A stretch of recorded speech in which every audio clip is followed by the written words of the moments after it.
Good morning. This is Bill from out of Europa, Naples on it's not a bad Florida Thursday, I have to say. The temperature's in the high 60s. We had a little front come through. Very welcome thing this time of year. It's not going to last. By 10 o'clock it's going to be hot. By 2 o'clock it's going to be scorching. And it's not going to get any better for, say, the next 6 or 7 months, maybe more. But I will take these last few little mornings with the joy that they deserve, and I'm going to be fairly chipper about it. There aren't any birds out this morning, none on the wires. I hear them chirping from somewhere, from their little hidden dens, but hopefully they stay in there, don't come out, and don't attack me. A couple of things to go over today before we get into this. First order of business, I do owe Marty an apology, I have to say. And it came about because of this whole ridiculous coronavirus thing that's going on. It's not ridiculous, I get it. There's a virus going around and people are dying and it's very sad, but it has been quite an irritation for everybody, and all the stay-at-home stuff, and now there's talk that the supply of the nation's protein is in peril. That the meat producers are just not going to be able to keep up because of all the people at home.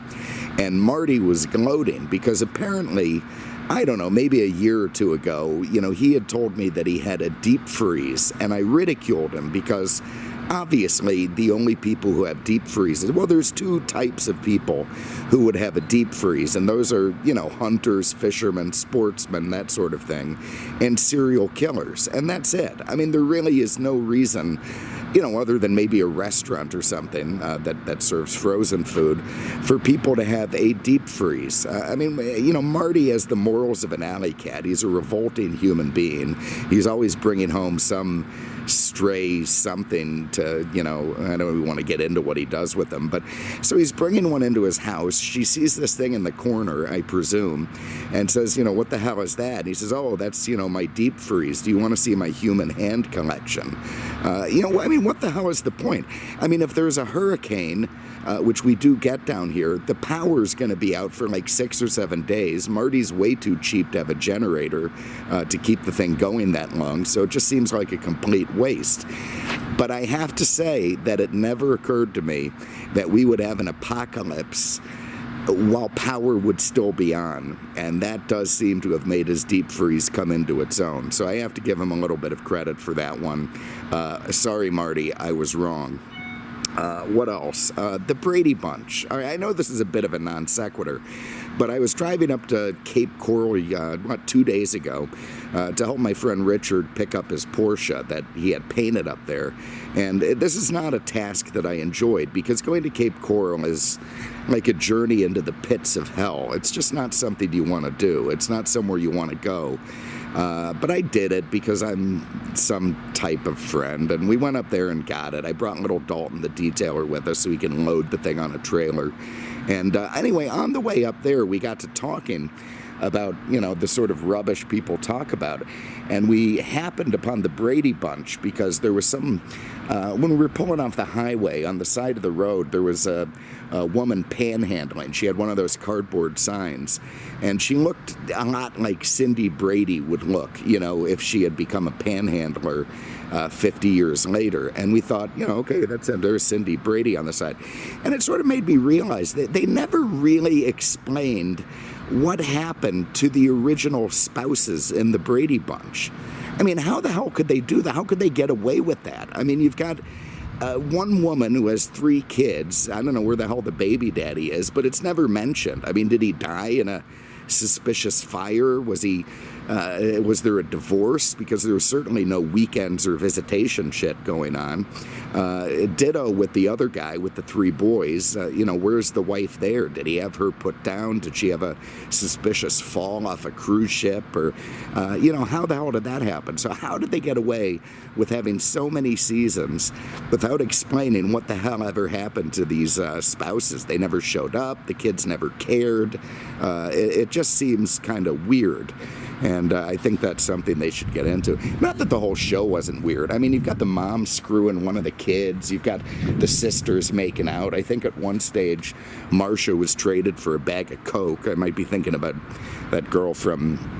not Faulty Towers, Jesus. The Dana Plato, I can't, whatever. The Willys, what you talking about, Willys? Whatever that show was. But I think it was Marcia Brady who was traded for a bag of Coke, which I have to say is a pretty damn good deal.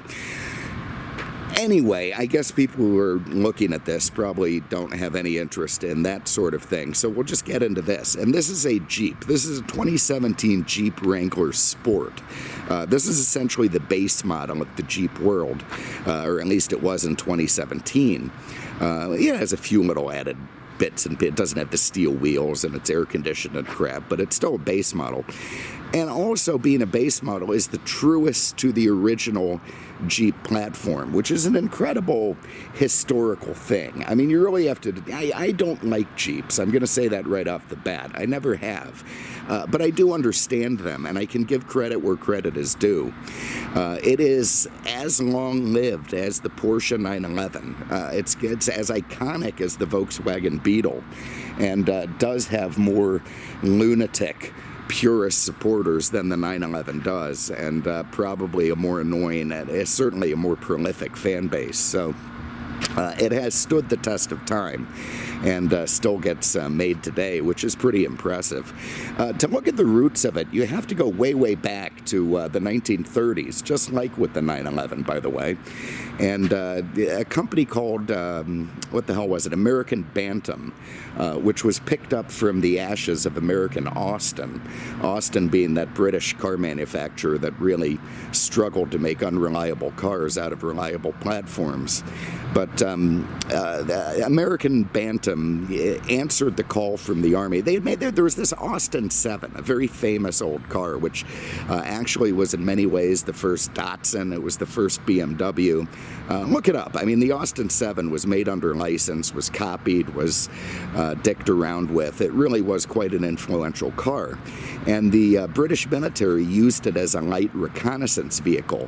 One of the problems being a lack of four-wheel drive, but they mounted machine guns on it. They drove it around, and it was kind of a precursor to the Jeep, which did position American Bantam quite nicely to answer the Army's call for a light reconnaissance vehicle, which they did. The Army sent out a message. 135 companies got the call to build a Jeep, and really only one came up with one, and that was American Bantam, much to the shame of other American car manufacturers. They came up with nothing. But anyway, American Bantam built this thing. It was essentially the first Jeep. They drove it down to some Army proving ground where it passed basically every test that the Army put it through, with the exception of not having enough torque. Now, because this was a war effort and because Henry Ford was very, very rich and very influential, the Army then gave the blueprints for this little Jeep to Ford and Willys Overland, who came out with very suspicious-looking copies of the Jeep of their own. And then all three of those were put to the tests at the Army Proving Ground, and Willys eventually won the day because their engine had the most torque. Poor Bantam, they just really got the shaft and all of that. But they did make some Jeeps for the Army. So the final design was then given to everybody. Willys was going to make them, Bantam was going to make them, and Ford was going to make them.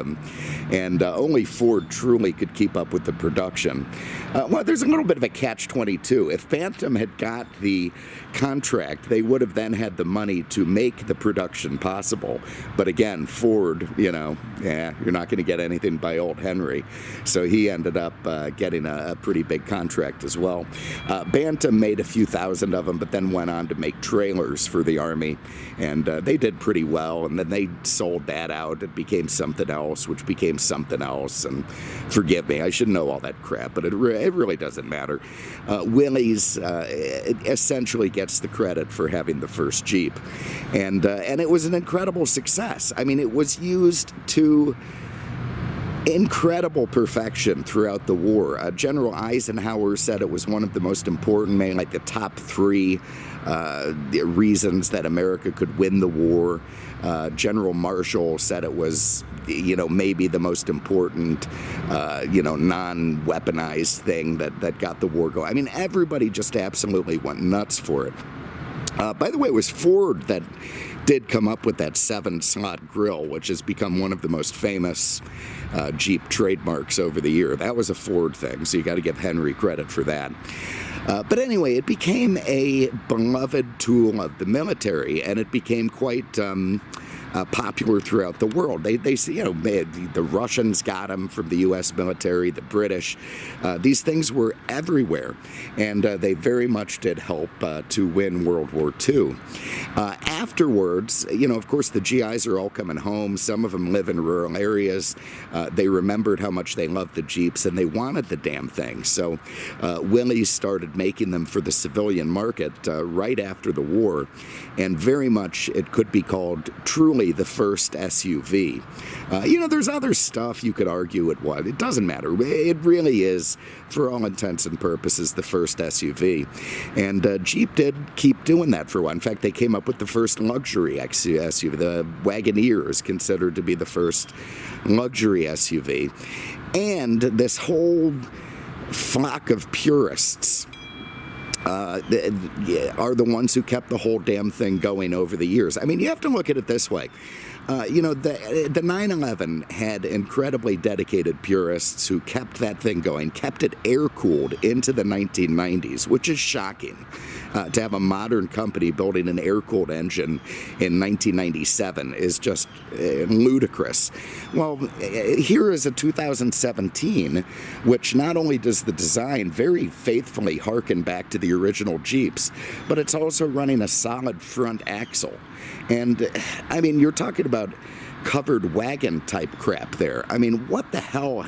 I can think of nothing, no other car produced globally, short of giant heavy-duty trucks, like an F-550 or a Top Kick, that has a solid front axle. It just doesn't happen. But for the Jeep purists, it goddamn better, and I suppose it does. So, you got that 7-slat grill up front. You've got the 2 round headlights. If you remember in the 80s, Jeep came out with square headlights, and there was pretty much a run on the company with guys with pitchforks and torches. They were going to kill everybody, so they had to go back to the round ones later. And big flat fenders, again, very Jeep-like. The doors that could be removed, the windshields that could be folded down. It is very faithful to the original design, as faithful as something that came out, 50 friggin' years after the original design was made, as faithful as that can be. And it really is. It's a terrific off-road unit. I mean, there's no question about that. It has a great angle of attack. I mean, you see that bumper coming way forward, but I tell you what, you take that thing off, and those front wheels are going to hit an obstacle almost before any other part of the Jeep does. It has all kinds of little plating and scuff plates underneath, protection to keep the running gear, very high center of gravity, and a very high amount of ground clearance for a production car. Makes it a terrific rock crawler, makes it terrific off-road. Stubby in the back, so the exit, you're not going to hang up on anything. It really is a beautifully purpose-built vehicle. But frankly, and this is again why I'm not a big fan, I mean, to own one for anything other than a lark as a second or third car to take out when you're bored, I mean, if you try to daily drive this thing, you might as well have an ox cart. I mean, it's just not a modern vehicle. Whatever they've done to make it a little bit more civilized is great. But even the cheapest Nissan Micra is going to have a much finer ride on the highway and not just be, recircular. Oh, God, anyway, let's just get into this thing. So we're going to start in the back. This one does have a soft top on it. It's tinted, so I presume that's some sort of aftermarket thing. I don't think they came that way. This was a Florida Jeep, so guy probably wanted to have it a little more tinted. You've got this neat little hatch back here that you open up and you can put stuff in. See if he cleaned in here. You can't even open it, so I don't know if he cleaned in there or not. Oh, that's clever. How the hell do you open this thing? God, I have no idea. All right, well, I can't get in there, probably for the best. I don't want to see what kind of horrors befall there, but I presume it'd be a great little place to store a Mac 10 or handgun or, whatever it is Jeep people need when they're going to shopping at Whole Foods, and otherwise a great little storage compartment area for very little. I mean, you're not going to go to Costco in this thing and bring paper towels unless you fold that back seat forward, but a few days worth of groceries, yeah, you could probably do that. Also, as is traditional, you get that big rear gate-mounted spare tire, which, of course, is helpful in the off-road world. The square headlights, all that harkens back to the original Jeeps. This one, nice big tow hooks, although I think they should have one on both sides. That seems a bit cheap to me. And this one does have a nice big receiver hitch for your towing needs. Have a look under the hood. I almost hit the internal release, which of course it doesn't have. Again, in traditional Jeep style, it's got these little latches on the front that you then have to remove. In the old days, it would have just opened from there, but now they have a safety. Oh, God. And you can lift this thing up and see this engine. This was a 3.6 liter, I believe, about 285 horse, nice and torquey. Kind of a vintage architecture that they got the most torque and power out of. And that's pretty good. These things, they could have V8s, they could have inline sixes. My understanding is that the inline sixes were probably the most desirable. But you have to go way back to get one of those. No more modern Jeeps have them. So the 3.6, this V6 is going to be pretty good and probably good enough for what you need it for. Interestingly, this, even though Fiat, it's now owned by Fiat Chrysler Jeep, which is kind of fascinating. But it uses the Mercedes transmission, the 5-speed from back when Mercedes and Chrysler were partners. Mercedes owned them, but whatever. Which, again, it's a terrific transmission. And it's one of the things that actually makes me like this Jeep a little bit, is that it has that one. Of course, that going into a transfer case to give you four-wheel drive, which is all great stuff. But now it's... what Jeep went through a bunch of... It was Willys, it was... I think Chrysler bought it off American Motors in '87, and then, of course, Chrysler was bought by Mercedes, and then Mercedes shucked it off, and Fiat bought it, so now it's a Fiat. But anyway, Jeep continues to be one of the most popular and best-selling brands around today, so that was probably the real prize for the Fiat people, running boards. Four-wheel disc. I mean, I don't know. Okay, what else? It's a full frame, body-on-frame design, very rugged. That helps it with the off-roading prowess. Front and rear solid axles, which again is ridiculous, but it does help it be a rugged off-roader. The soft tops do come off, so you've got the potential to have open air. Yeah, the doors will pretty easily. And look at the exposed hinges. I mean, this thing is made in 2017. It's like 3 years old, and it has exposed hinges like a barn door from the 19th century. These little rubber things are designed to smack up against the windshield when you open the hood if you don't want to use the prop rod. And this little strap here, I'll be honest with you, I have no friggin' idea what it's for. I'm sure it's structural. I don't think you could lift it from a helicopter the way you could with the hooks on those H1s. I don't think it's going to hold the whole Jeep in the air, but surely it does have some kind of a purpose. Maybe it's for strapping the dead deer that Marty's going to put in his deep freeze onto the hood, so you can drive home with that. You can get like LED lights in them, and it's got fogs down there. It's who cares? Irrelevant. It's trail rated. Big chunky door handles. Okay, so inside, Jeeps have become a lot more civilized over the years. And in fact, this one is like a Cadillac. Well, not really, but it is very, very civilized. They do give you all these little Easter egg things, they call them. Like up here above the windshield, you've got the original Willys Jeep with the Ford grill staring at you. I think that's stupid, but whatever. I guess there's people who dig that sort of thing. I don't know why these nets have like instantly disintegrated into hanging what have yous, but they have, so I don't know. There it is. You can get them now with power windows and power locks, and that seems a bit crazy to me. It seems very un-Jeep-like, but I suppose that when they get taken over by people who see them more as trophies to drive to Whole Foods, you end up with that kind of crap. You can see the big roll cage structure inside. Very, very cool. That, of course, makes it much safer in a rollover, which a Jeep being used correctly could roll over while climbing up a rock face. And you've got a couple of seats back there for your Canadians who, yeah, they got pretty good room back there. They're going to be fairly chipper. I don't see any reason for them to complain. You got some leg room. You even got cup holders down there for their beverages, their Molsons, and you should otherwise be fairly happy. Also looks like the roll bar became a convenient place to bolt a shoulder belt to. So all very nice back there. Get this seat back.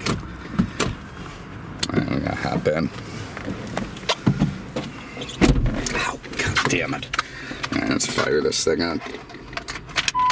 So I have to say that if I were going to have a Jeep, which I probably wouldn't, I would want a base one like this. I would want the two-door. I don't want a big, dumb four-door thing, even though I know people seem to like them more.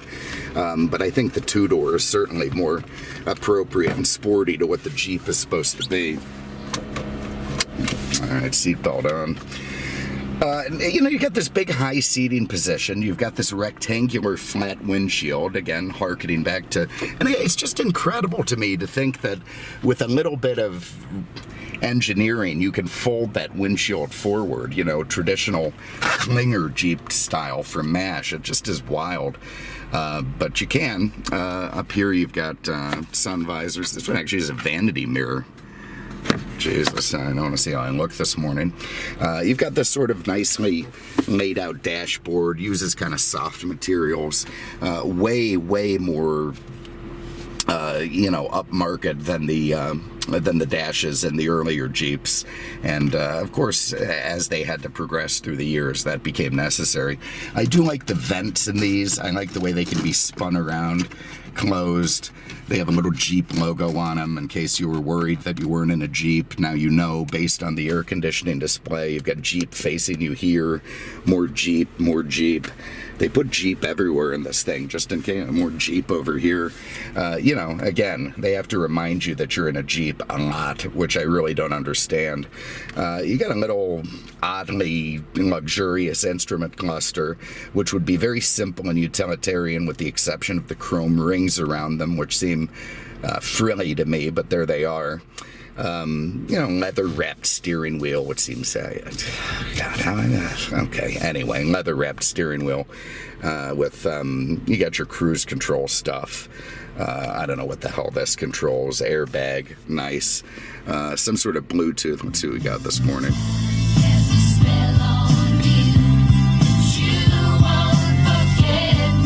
Alright, so Stevie Nicks and, I don't know. I'm sure that was probably... What marriage did she break up? It doesn't matter. Anyway, AM, FM, CD, SAT, input, Bluetooth, enough to keep your average snowflake chipper for about 30 seconds before he needs his TikTok. You've got air conditioning down here, nice addition to any Jeep. It does have traction control and a hill descent control to help you in the four-wheeling. We've got another blown-out elastic net there. You've got a gated shifter Mercedes style. There's 5-speed. That's great. Right out of a, CLK or something with a chrome and leather shift knob. You got some cup holders, lovely. You got a little place in here, very deep. That's a nice place to mount some revolvers. Again, Jeep since 1941. They really do play all that up. And then you've got a glove box. You've also got your transfer case here to put it into four-wheel drive settings, which we're not. I mean, obviously it'd be nice if I had some sort of off-road track that I could take this on, but I don't. The door is still open. There we go. All right.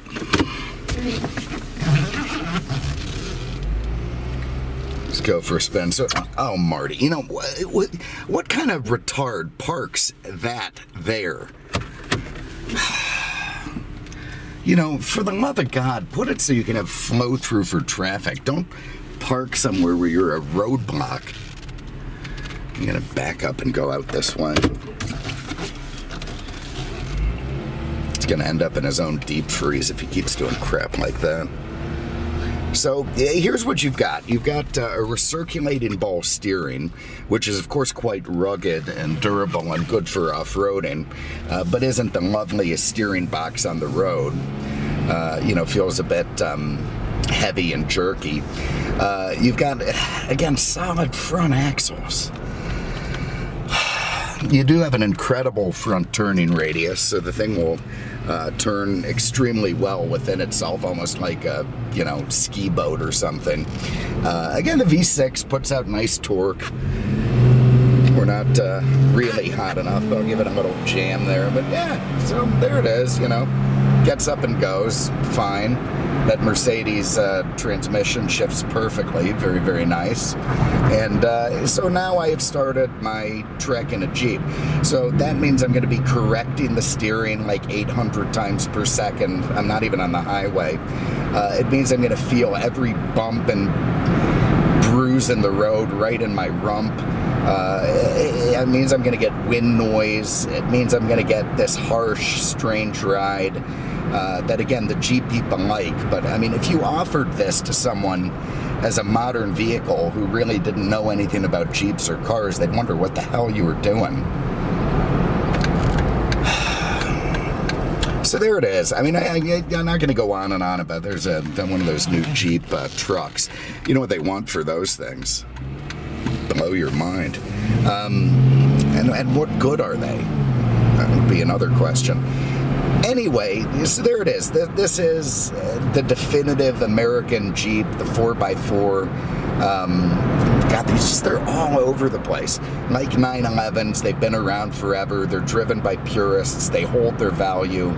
And they're not a terrible investment car-wise for that reason. But they do drive like shit. I mean, let's just be honest. I mean, they drive like shit. I don't understand how non-Jeep people can pretend they want one, go out and buy them, and then live with them, and think they did anything other than make a horrific mistake in terms of the way that they go down the road. I would never use this as a primary vehicle. I mean, I just wouldn't. I mean, if you have to drive to, never mind the next town over, what if you have to drive out of state? Oh my God. I mean, better off doing it in a Hudson Hornet. It's going to be more comfortable. But there it is. So here is a 2017 Jeep Wrangler Sport. Appreciate you guys having a look at it. We'll come up with something else to review. I'll try to come up with something tomorrow, but no guarantees. Otherwise, we'll keep going next week, and I really appreciate you having a look. Thank you so much, and we will see you with the next one. Take care.